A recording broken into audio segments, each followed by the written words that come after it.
The text is called Silences in Words. In the word, communication takes place.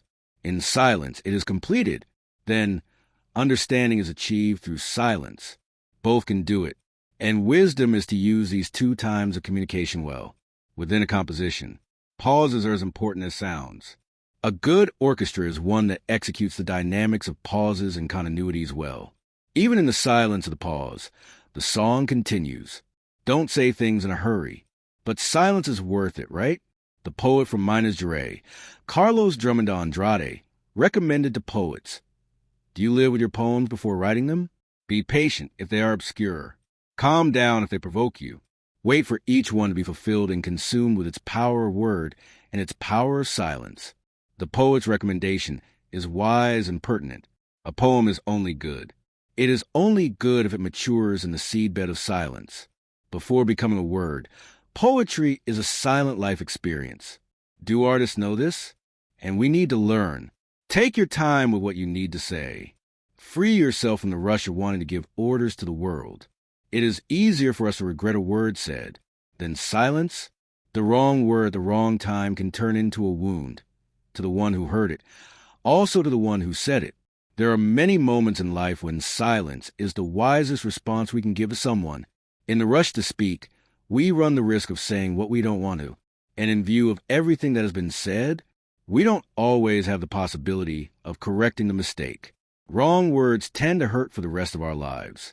Silence, on the other hand, certain ones have the gift of fixing. And for this reason, prepare well the word that will be said. Hasty words do not combine with wisdom. Wise people always prefer silence. And in their few words there is condensed an inexhaustible source of wisdom. Do not fall into the temptation of banal speech, of simplistic explanation. Want the depth of speech that asks us to be calm. Calm to say, calm to. An interesting rule, so that we have a good. I broke the action of a text. It is precisely calm. Only then can we delve into the meanings that the author wanted to suggest and, consequently, delve into the mystery of his text. Hasty readings can foster misunderstandings. Misunderstanding is a kind of misunderstanding between a writer and the reader. It is a form of obstacle to the understanding of language. In everyday verbal communication, this always happens. We say that we are not understood. Faced with the impasse, two realities are possible. Or did someone say compress? Or did someone listen without paying attention? Saying and listening both require silence. Only he who thought beforehand about what he was going to say speaks well and listens better. He who kept quiet to listen, the rule is simple but demanding. Therefore today, in this time of words, many want the beauty of silences few. I know that many times we are victims of cursed words. There are many times when cursed words reach our ears. A word can be cursed because of the content it have or because of the form. Today I was reading a text, coincidentally speaking, about the music of words. The writer was saying that for each word there is a different music that we can put to it. So you can say something very harsh to someone, but you put a music that is good for the listener's ears. So the person hears a harsh word, but with beautiful music. Maybe that's what Jesus knew how to do all the time. Jesus said very harsh things, but the music of Jesus' words was extremely seductive, because he knew very well that there was no point in saying things without musicality. There's no point in saying things with bravery. That it is much better understood if we look for soft music to put the hard word. You experience this in your life every day. When you need to say something very serious to your children, and sometimes you don't even know where to start, because you are afraid of the content of what you are going to say. The content is tough. It's demanding. And our children are not very used to being demanded. They become involved in this mystique of today's world, in this trend of today's world, that everything has to be very simple, everything has to be very easy and fast. And raising children often requires a tough, demanding speech. So you will discover with Jesus that it is possible to say tough things with attractive musicality.